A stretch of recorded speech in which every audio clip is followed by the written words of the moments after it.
மாதா தொலைக்காட்சியின் நிகழ்ச்சிகளை கண்டு மகிழ்ந்து நாள்தோறும் அருள் வாழ்வில் வளர்ந்து கொண்டிருக்கின்ற என் பிரியமான சகோதர சகோதரிகளே, நான் சொல்லும் வார்த்தைகளை என் மக்களுக்கு அறிவி என்று எசேக்கியேல் இறைவாக்கினரிடம் ஆண்டவர் சொன்னதை பின்பற்றி மாதா தொலைக்காட்சி உங்கள் அனைவருக்கும் இறை வார்த்தையை நாள்தோறும் அறிவித்துக் கொண்டே இருக்கிறது. அதிலும் குறிப்பாக வாழ்வு தரும் இறை வார்த்தை என்ற இந்த நிகழ்ச்சி வழியாக மீண்டும் உங்களை சந்திப்பதில் பெருமகிழ்ச்சி அடைகின்றோம். உங்கள் அனைவருக்கும் எங்கள் நெஞ்சார்ந்த வணக்கம். இன்றைக்கு ஆண்டின் பொதுக்காலம் 14ஆம் ஞாயிற்றுக்கிழமையின் இறைவாக்குகளை பற்றி சிந்திக்க இருக்கிறோம். இன்றைய முதல் வாசகம் எசேக்கியேல் இறைவாக்கினர் நூலிலிருந்து எடுக்கப்பட்டுள்ளது. 2ஆம் அதிகாரம் 2 முதல் 5 வரையுள்ள இறைவசனங்கள். அந்த பகுதியின் பின்னணியை சற்று சிந்திப்போம். இறைவாக்கினர் எரேமியாவுக்கு போன்றே எசேக்கியேலுக்கும் ஒரு மிக முக்கியமான கஷ்டமான இறைவாக்கு பண்ணி அர்ப்பணிக்கப்பட்டிருக்கின்றது. எசேக்கியேல் என்ற அந்த வார்த்தைக்கு ஒரு அழகான விளக்கம் இருக்கிறது. ஆண்டவர் வலிமைப்படுத்துகிறார் என்பதனுடைய அர்த்தம்.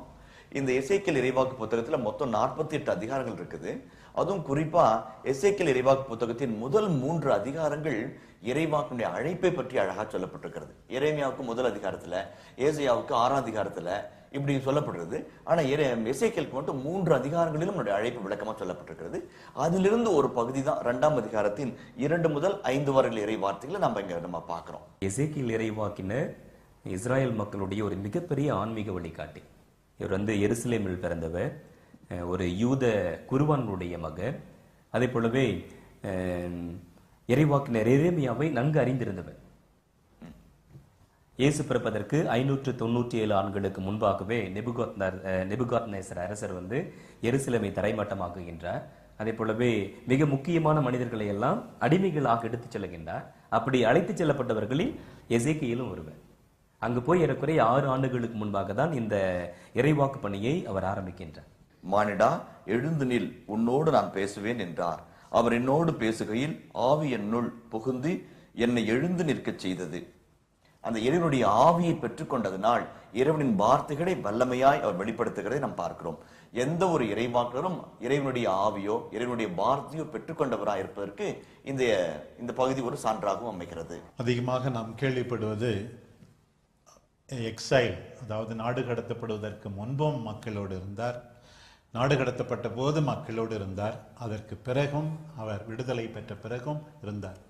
ஒரு முக்கியமான இறைவாக்கினர் புண்ணிய பூமிக்கு வெளியேயும் ஆண்டவருடைய வார்த்தையை எடுத்து சொன்னார் என்று சொன்னால் அவர் எசேக்கியேல் தான்.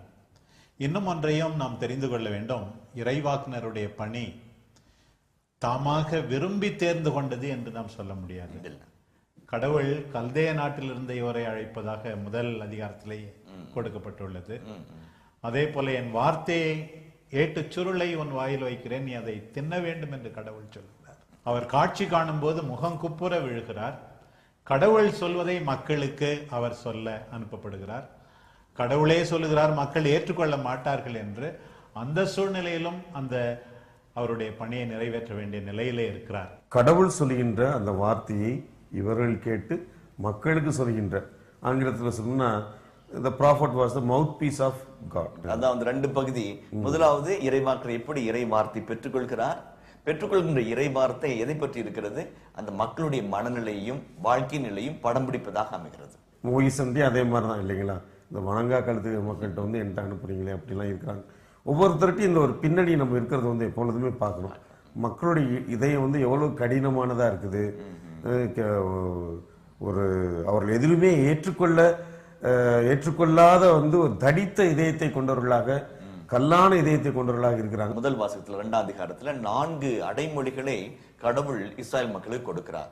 ஒன்று, இந்த மக்கள் வன்கண் கொண்டவர்களாக இருக்கிறார்கள், கடின இதயம் கொண்டவர்களாக இருக்கிறார்கள், கழக வீட்டுக்காரராக இருக்கிறார்கள், கிளர்ச்சி செய்பவர்களாக இருக்கிறார்கள். இந்த 4மே ரொம்ப ஒருத்தருக்கு ரிப்போர்ட் நம்ம எழுதுறோம்னா ரொம்ப மோசமான ரிப்போர்ட், மோசமான ஒரு கமெண்ட் ஒருத்தவங்க கொடுக்க முடியாது. ஆனா கடவுளுடைய அனுபவம் அதுதான். கடவுளுடைய மட்டும் அனுபவம். இல்ல, அவர்களுடைய மூதாதையரும் ஆமா அப்படிதான் இருக்கிறாங்க. கலகம் செய்வார்கள், கிளர்ந்து எழுந்தவர்கள், அதை பற்றியும் சொல்றாங்க. சொல்றாங்க. அவருக்கு ஆறுதல் சொல்ற மாதிரி இருக்குது. நீ பயப்படாத, உனக்கு முன்னாடி இதே அனுபவம் தான் இருக்குது, உனக்கு இந்த அனுபவம் தான் இருக்கும். ஆனால் கட்டாயமா இதுக்கு பலன் கிடைக்கும். அதனால நீ மனம் தளர வேண்டாம். அந்த கலக வீட்டுக்காரர்கள் கிளர்ச்சி செய்வார்கள். இந்த ரெண்டுமே ரொம்ப டெக்னிக்கலான வார்த்தை.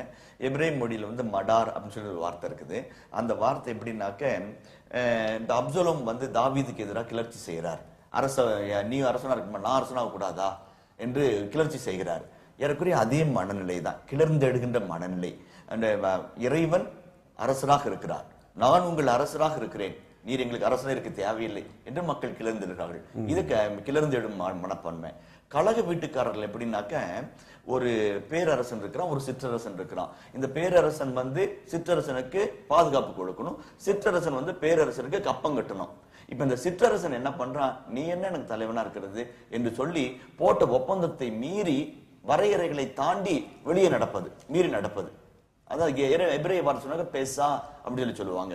அது ஆங்கிலத்தில் ஒரு ஆசிரியர் அழகா சொல்றாரு, going beyond the boundaries of contract அப்படின்னு சொல்றாங்க. அந்த ரெண்டுமே இஸ்ராயல் மக்கள் பண்ணாங்க அப்படின்னு சொல்லிட்டு நம்ம அதை பார்க்கலாம். கடவுளுக்கும் இஸ்ராயல் மக்களுக்கும் இடையே உள்ள உறவை பொறுத்த மட்டில் என்னுடைய முதன்மை தன்மையை, என்னுடைய ஆட்சியை நீங்கள் ஏற்றுக்கொள்ளாமல் என்னுடைய விருப்பத்துக்கு எதிராக நடந்து கிளர்ச்சி செய்கிறீர்கள், கலகம் செய்கிறீர்கள் என்று சொல்வது போல இருக்கிறது. அதுல என்ன ஆறுதல் அளிக்கிற ஒரு செய்தி இறைவாக்குனருக்கு என்னன்னா, நீ போய் என்ன சொல்லணும் தெரியுமா, தலைவராகி ஆண்டவர் கூறுவது இதுவே, நான் சொல்றேன்லாம் கிடையாது. அவங்க ஏற்றுக்கொண்டாலும் ஏற்றுக்கொள்ளாவிட்டாலும் உன்னை ஏற்றுக்கொள்ளவில்லை என்பதை விட என்னை ஏற்றுக்கொள்ளவில்லை என்றுதான் பொருளாகிவிடும். தலைவராகி ஆண்டவர் கூறுவது எதுவே.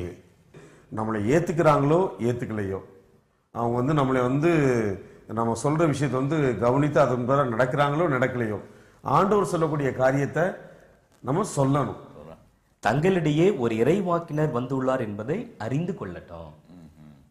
நம்ம பேச்சும் செயல்பாடும் இறைவாக்கினர் ஒருவர் வந்துள்ளார் என்று தெரிந்து கொள்ளட்டும் என்பதுதான் இங்கே செய்தியாக இருக்கின்றது. அதனால தயக்கம் இல்லாமல் அறிவிப்பது கடமை. நமது வார்த்தையும் வார்த்தையினுடைய வலிமையும் இறைவாக்கினரின் பண்பை வெளிப்படுத்துவதாக இருக்க வேண்டும்.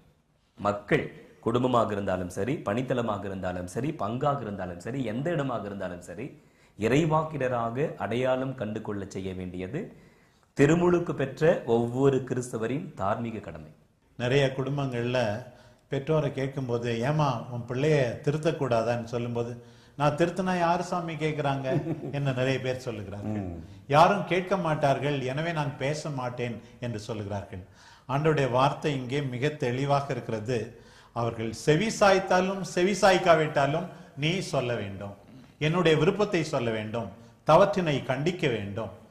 உங்கள் நடுவே ஒரு இறைவாக்கினர் இருந்தார் என்பதை மக்கள் உணர்ந்து கொள்வார்கள். அதற்காகவாவது பிள்ளைகளை திருத்துவதோ, கணவரை திருத்துவதோ, மனைவியை திருத்துவதோ, நம்ம அறிந்த மனிதர்களுக்கு பக்கபலமாக இருப்பதும், இறைவனுடைய விருப்பத்தையும் திட்டத்தையும் எடுத்துரைப்பதும், கண்டித்து சொல்வதும், அவர்கள் எதிர்த்தாலும் கூட அவர்கள் புரிகின்றபடி, ஏற்றுக்கொள்கின்றபடி, கீழ்ப்படுகின்றபடி அறிவிப்பது நமது கடமை. இறைவாக்கினர் எசேக்கியலிடமிருந்து அழகாக நாம் கற்றுக்கொள்கிறோம். நம்முடைய வேலை மார்க் நற்செய்தியிலே 4ஆம் அதிகாரத்தில் நாம் வாசிப்பது போல விதைக்க வேண்டியது. பலன் கொடுப்பதை ஆண்டவர் பார்த்துக் கொள்வார். ஒரு சில விதைகள் வேண்டுமானால் பலன் கொடுக்காமல் இருக்கலாம், ஆனால் ஆண்டவருடைய வேலை பலன் கொடுப்பது. பவுலடியார் கொரிந்தியருக்கு எழுதிய 2ஆம் திருமுகத்திலே 5ஆம் அதிகாரம் 20வது வசனத்திலே நமக்கு சொல்வது போல, நாங்கள் கிறிஸ்துவின் தூதுவர்கள், கடவுளே எங்கள் வாயிலாக வேண்டுகோள் விடுக்கிறார். இதைத்தான் நாம் புரிந்து கொள்கிறோம். பெற்றோர் வழியாக, ஆசிரியர் வழியாக, இறைவாக்கு பணியை உணர்கின்றவர்கள் வழியாக கடவுள்தான் வேண்டுகோள் விடுக்கிறார், மனம் திருந்துங்கள் என்று. இன்றைக்கு நற்செய்தி வாசகம் மார்க் நற்செய்தியிலிருந்து. அந்த பகுதியில் ஆண்டவர் இயேசு இறைவாக்கு பணியை தன்னுடைய சொந்த ஊரிலேயே செய்யும் போது எப்படி அவர் நிராகரிக்கப்படுகிறார் என்கின்றது சித்தரிக்கப்பட்டுள்ளது. மார்க் நற்செய்தி 6ஆம் அதிகாரம் 1 முதல் 6 வரையுள்ள இறைவசனங்கள். அந்த பகுதியின் பின்னணியை சற்று கூற கேட்போம். தன்னுடைய சொந்த ஊரான நாசரேத்திலிருந்து இயேசு யோர்தானுக்கு செல்கின்றார். திருமுழுக்கு யோவானிடம் திருமுழுக்கு பெறுகின்றார். அங்கிருந்து பாலைவனத்திற்கு செல்கின்றார். தன்னையே ஆயத்தம் செய்கின்றார். கலிலேயாவுக்கு திரும்பி வருகின்றார். தன்னுடைய நற்செய்தி பணியை அங்கு ஆரம்பிக்கின்றார். போதிக்கின்ற பணியையும் அற்புதங்களை அதிசயங்களை செய்ய பணியை ஆரம்பிக்கின்றார். கப்பர்நகூமை மையப்படுத்துகின்றார். கலிலேயாவிலிருந்து நம்முடைய நாசரேத்திற்கு 36 கிலோமீட்டர் தான். கட்டாயமாக அங்கு அவர் செய்கின்ற காரியங்கள் எல்லாம் செயல்கள் எல்லாம் நாசரேத்தை சேர்ந்திருக்கும். இயேசு தன்னுடைய சொந்த ஊருக்கு வருகின்ற பொழுது இவருடைய மனநிலை எதுவாக திறந்திருக்கும். சொந்த ஊருக்கு போகின்றோம், மக்கள் தங்களை அங்கீகாரம் செய்வார்கள், ஏற்றுக்கொள்வார்கள், கொண்டாடுவார்கள் என்கின்ற எண்ணம் மனதிற்குள்ளாக இருக்கலாம். அப்படிப்பட்ட எண்ணத்தில் தான் மன நிறைவோடு சந்தோஷத்தோடு மக்களை சந்திக்கவும் தன்னுடைய நற்செய்தி பணியை நாசரேத்திலும் ஆரம்பிக்கவும் தான் இங்கே வருகின்றார். 16 அதிகாரம் தான் பரபரப்புக்கும் விறுவிறுப்புக்கும் பஞ்சமே கிடையாது. ஒரு இங்கிலீஷ் படம் பாக்குற மாதிரி த்ரில்லிங்கா சொல்லிட்டு இருப்பாரு. அதுவும் சொல்ற விதத்துலயும் வந்து ரொம்ப அழகு இருக்கும், நேர்த்தி இருக்கும். அதுவும் வந்து குறிப்பா இன்னைக்கு வர சொந்த ஊருக்கு வந்து வைக்கிற முதல் பிரசங்கத்தை பத்தி சொல்லும் பொழுது ஏறக்குறைய 3 நற்செய்தியிலும் நம்ம பார்க்க மத்தியும் சொல்றாரு. அதுவும் லூக்கால இருந்து நமக்கு ரொம்ப பிரபலமான நமக்கு தெரிஞ்ச பகுதி. லூக்கா எழுதிய நற்செய்தி 4ஆம் அதிகாரத்துல நாசரேத்துல வந்து ஆண்டவர் நாவி என் மேலே எளியோருக்கு நற்செய்தி அறிவிக்க, அந்த நாசரேத் மேனிஃபெஸ்டோ அப்படின்லாம் சொல்லி புகழ்பெற்ற ஒரு பகுதி. மார்க் வந்து ஆரம்பிக்கல ரொம்ப பிரம்மாண்டமா ஆரம்பிக்கிறார். அவருடைய போதனையை கேட்ட மக்கள் மலைத்து போனார்கள், வியந்தார்கள். ஆனா அடுத்த 2வது வசனத்துல கிளைமாக்ஸ், ஆன்டி கிளைமாக்ஸ் வரும்.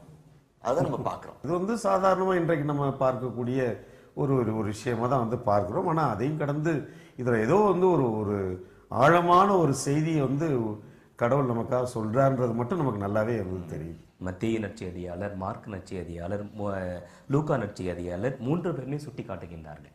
இதற்கு முன்பாக இந்த தொழுகை கூடத்திலே ஆண்டவர் இயேசு கிறிஸ்து போதிக்கின்ற நிகழ்வு நம்ம வந்து எசாயா புத்தகம் 61ஆம் அதிகாரத்திலே சுட்டி காட்டப்படுகின்ற பகுதி தான். ஆண்டவரின் ஆவி என் மேலே, அதை மையப்படுத்தி தான் இவர்கள் பல்வேறு விதங்களில் சுட்டி காட்டுகின்றார்கள். தந்தையவர்கள் சொன்னது போல கற்பிக்கின்ற பணியினுடைய முக்கியத்துவத்தை இப்பகுதியானது சுட்டி காட்டுகின்றது. ஆண்டவர் இயேசு கிறிஸ்துவினுடைய அந்த போதனையிலிருந்து வருகின்ற வல்லமைதான் குணம் தருகின்ற ஆற்றலையும் சக்தியையும் தருகின்றது. கற்பித்தார். அந்த கற்பித்தல் என்பது வந்து ஒரு அதிகாரப்பூர்வமான போதனை. அந்த இயேசுவை பற்றிய செய்தி அந்த மக்களுக்கு தெரிஞ்சிருக்கும். அதனாலதான் திருதுப்புன்னு போய் தொழுகை கொடுத்து நம்ம போதிக்க முடியாது, அதிகாரத்தோடு போதிக்க முடியாது. அவர் ஏற்கனவே ஓரளவுக்கு பிரபலமான தெரிந்த ஒரு போதகராக இருந்திருக்க வேண்டும். தொழுகை கூடத்தில் போதிக்கக்கூடிய வாய்ப்பு அவர் கிடைத்திருக்கிறது. அதில் அடங்கி இருக்கிற வல்லமை, அதிகார துணி தான் அவர்களை வியப்புல ஆழ்த்துது. ஆனாலும் அந்த வியப்பு அடுத்த கணமே ஒரு இடரலா மாறுது. அவர்கள் அவரை ஏற்றுக்கொள்ளாததற்கு முக்கியமாக 2 காரணங்களை நம்ம சொல்ல முடியும். ஒன்று, அவர் ஒரு உழைப்பாளி, ஒரு தச்சர் தான். கிரேக்க ரோமன் வேர்ல்டுல வந்து அந்த அளவுக்கு கை வேலை செய்தவர்களை அதிகமாக மதிக்கவில்லை. யூதர்கள் அந்த அளவுக்கு மட்டமாக பார்க்கவில்லை என்றாலும் கூட இந்த சாதாரண வேலை செய்யறவனுக்கு அல்லது வயல்ல வேலை செய்யறவனுக்கு எப்படி இந்த ஞானம் வந்தது என்று அதை சொல்லுகிறார்கள்.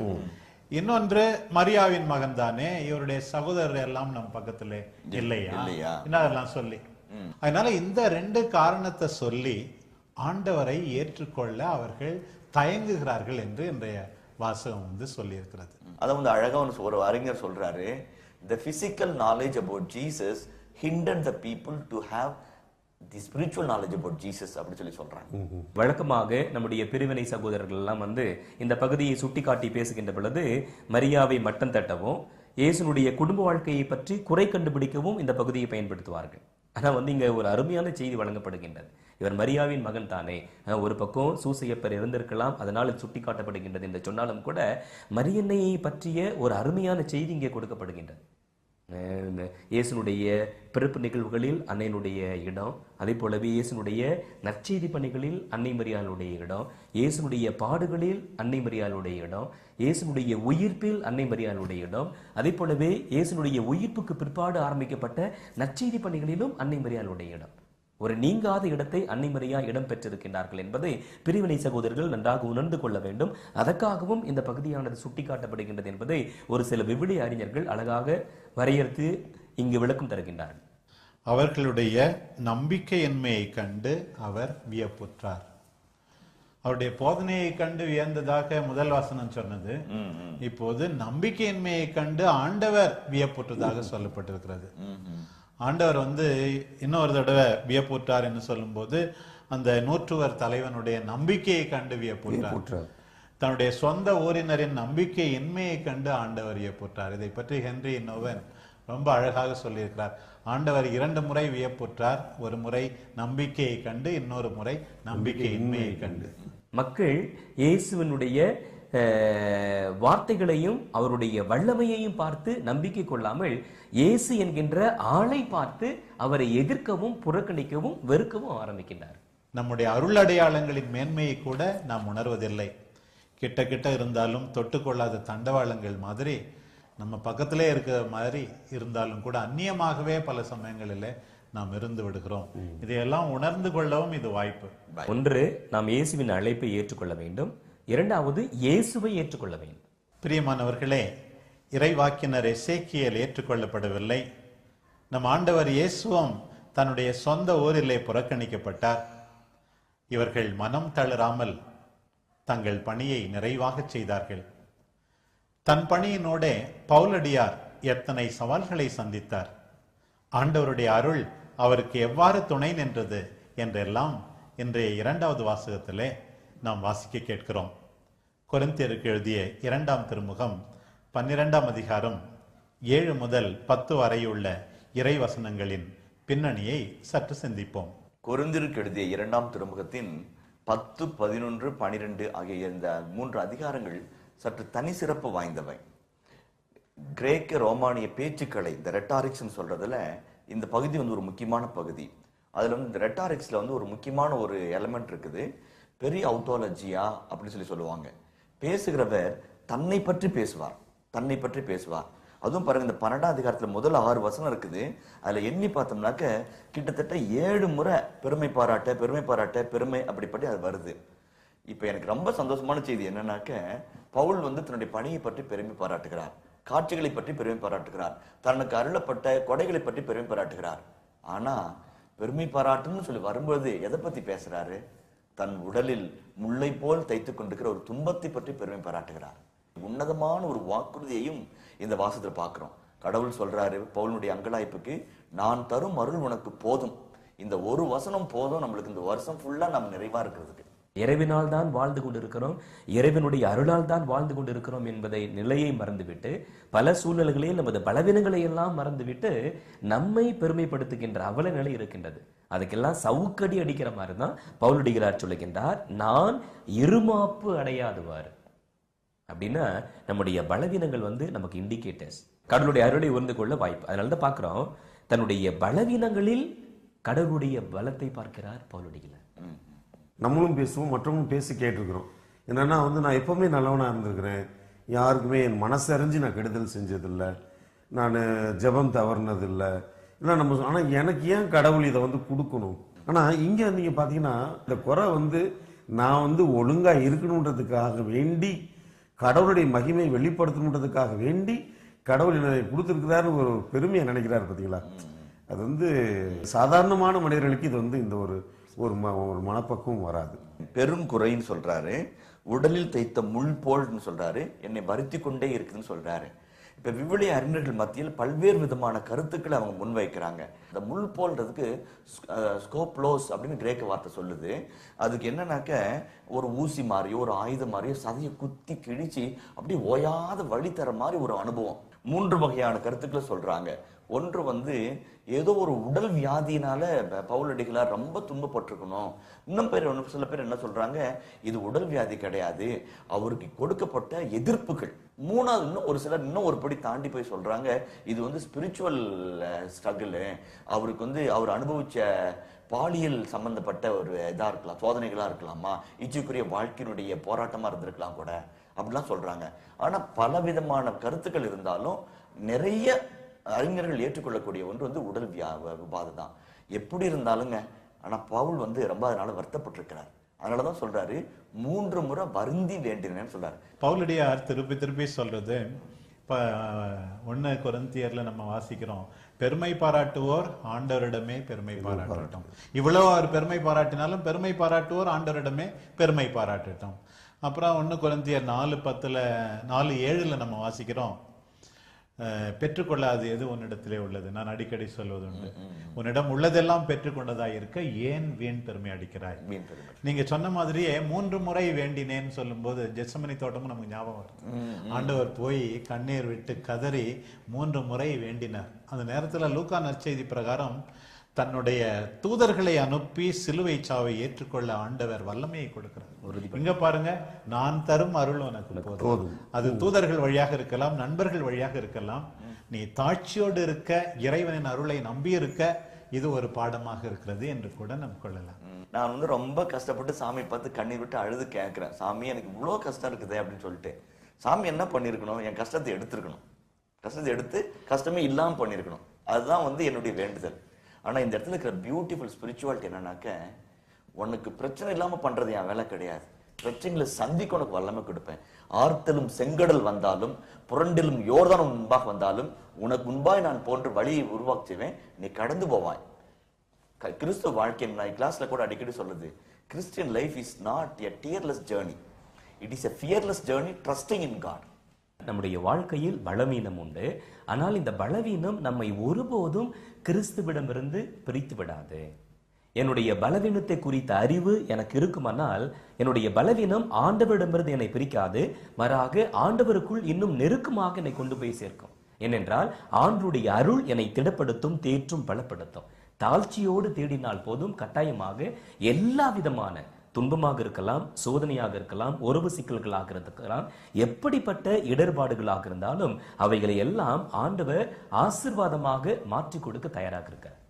அன்பிற்கினிய சகோதர சகோதரிகளே, ஆண்டின் பொதுக்காலம் 14ஆம் ஞாயிற்றுக்கிழமையின் இறைவாக்கு பகுதிகளை பற்றி சிந்தித்தோம். இறைவாக்கினர்கள் ஆண்டவரால் அனுப்பப்படுபவர்கள். அவர்கள் விரும்பினாலும் விரும்பாவிட்டாலும் ஆண்டவரால் தேர்ந்து கொள்ளப்படுபவர்கள். ஆண்டவருடைய பணியை செய்யும்படி அவர்கள் அனுப்பப்படுபவர்கள். அவ்வாறு அனுப்பப்படும் போது சவால்களை சந்திக்க நேரிடும். மனம் தளராமல், மக்கள் ஏற்றுக்கொண்டாலும் ஏற்றுக்கொள்ளாவிட்டாலும் ஆண்டவருடைய விருப்பத்தை மக்களுக்கு தயங்காமல், அஞ்சாமல், நடுங்காமல் அறிவிக்க அழைக்கப்படுகிறார்கள் என்பதைத்தான் இன்றைய முதல் வாசகத்தில் நாம் தெரிந்து கொண்டோம்.